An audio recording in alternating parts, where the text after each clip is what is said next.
You have quite a record, this is the next question here, of being an interventionist. You have argued for intervention in Bosnia and Kosovo, initially in Iraq and Pakistan, and now in Darfur, putting U.S. troops on the ground, boots on the ground.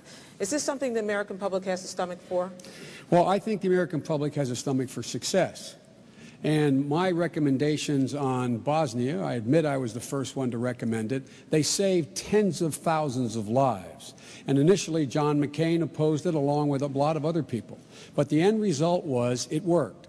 And look what we did in Bosnia. We took Serbs, Croats, and Bosniaks, being told by everyone, I was told by everyone, that this would mean that they've been fighting and killing each other for 1,000 years. It could never work. There's a relatively stable government there now, as there is in Kosovo. With regard to Iraq, I indicated that it would be a mistake to go into. I gave the president the power.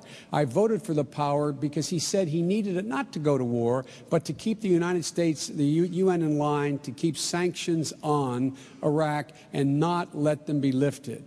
Along with Dick Lugar, before we went to war, said if we were to go to war without our allies, without the kind of support we needed, we'd be there for a decade. It'd cost us tens of billions of dollars. John McCain said no, that was going to be okay. I don't have a stomach for genocide when it comes to Darfur. We can now impose a no-fly zone. It's within our capacity. We can lead NATO if we're willing to take a hard stand. We can. I've been in those camps in Chad. I've seen the suffering.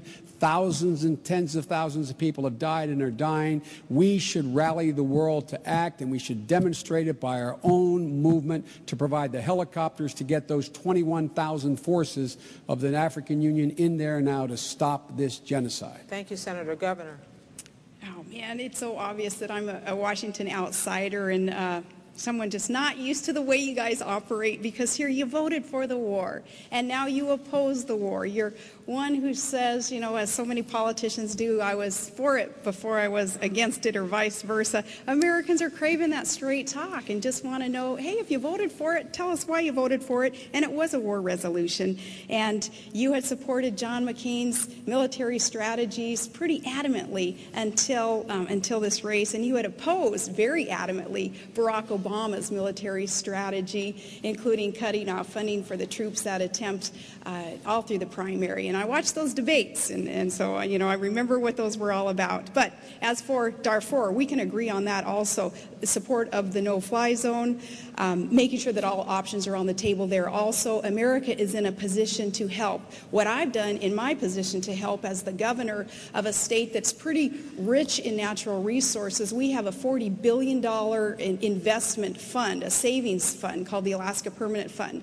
When I and others in the legislature found out that we had some millions of dollars in Sudan, we called for divestment through legislation of those dollars to make sure we weren't doing anything that would be seen as condoning the activities there in Darfur. That legislation hasn't passed yet, but it needs to, because all of us as individuals and as humanitarians and as elected officials should do all that we can to end those atrocities in that region of the world. Is there a line that should be drawn about when we decide to go in? Absolutely. There is a line that should be drawn. The line that should be drawn is whether or not we, first of all, have the capacity to do anything about it, number one. Number two, there are certain new lines that have to be drawn internationally. When a country engages in genocide, when a country engages in harboring people who are killing our people, terrorists, and they will do nothing about it, that, in fact, at that point, that country, in my view, and in Barack's view, forfeits their right to say, you have no right to intervene at all. The truth of the matter, though, is that let's go back to John McCain's strategy. I never supported John McCain's strategy on the war. John McCain said exactly what Dick Cheney said. Go back and look at Barack Obama's statements and mine. Go look at JoeBiden.com contemporaneously. Held hearings in the summer before we went to war, saying if we went to war, we would not be greeted as liberators. We would have a fight between the Sunnis and Shias. We would be tied down for a decade. It would cost us hundreds of billions of dollars. John McCain was saying the exact opposite. John McCain was lockstep with Dick Cheney at that point about how this was going to be easy. So John McCain's strategy in this war, not just whether or not to go, the actual conduct of the war has been absolutely wrong from the outset. Governor?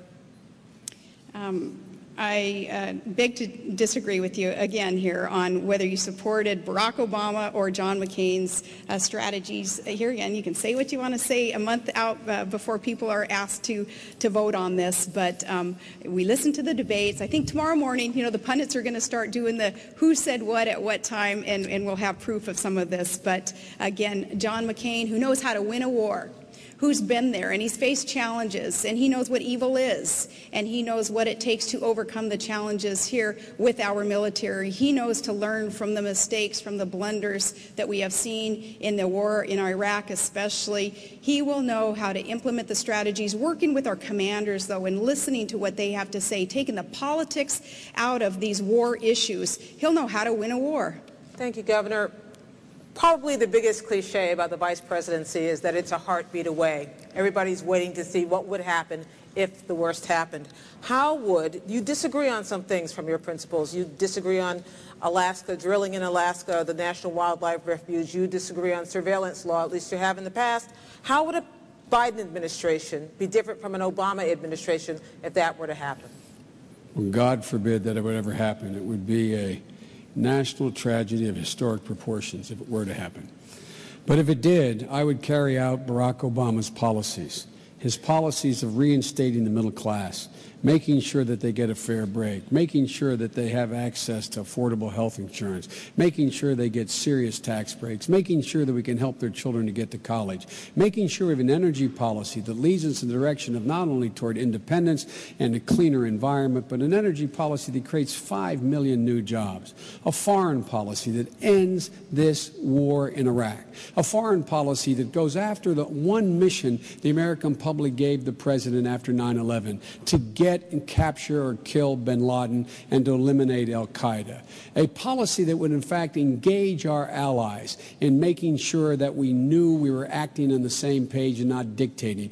And a policy that would reject the Bush doctrine of preemption and regime change and replace it with a doctrine of prevention and cooperation. And ladies and gentlemen, this is the biggest ticket item that we have in this election. This is the most important election you will ever have voted in, any of you, since 1932. And where such stark differences, I would follow through on Barack's policies because, in essence, I agree with every major initiative he is suggesting. Governor. And heaven forbid, yes, that would ever happen, no matter how this ends up, that would ever happen with either party. As for disagreeing with John McCain and how our administration would work, what do you expect? A team of mavericks. Of course, we're not going to agree 100% on everything, and as we discuss Anwar there, at least we can agree to disagree on that one, and I'm going to keep pushing him on Anwar, though. I have so appreciated that he has never asked me to check my opinions at the door, and he wants deliberative debate and healthy debate so that we can make good policy. What I would do also, if that were to ever happen, though, is to continue the good work that he is so committed to, and that's putting government back on the side of the people and get rid of the greed and the corruption on Wall Street and in Washington.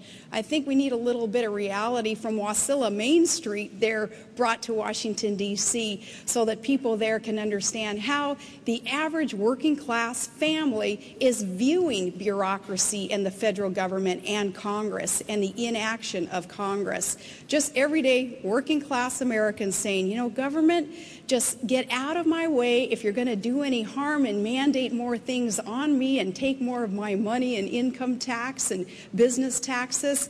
You're going to have a choice in just a few weeks here on either supporting a ticket that wants to create jobs and bolster our economy and win the war, or you're going to be supporting a ticket that wants to increase taxes, which ultimately kills jobs and is going to hurt our economy. Can I respond? Look, Please. all you got to do is go down Union Street with me in Wilmington and go to Katie's restaurant or walk into Home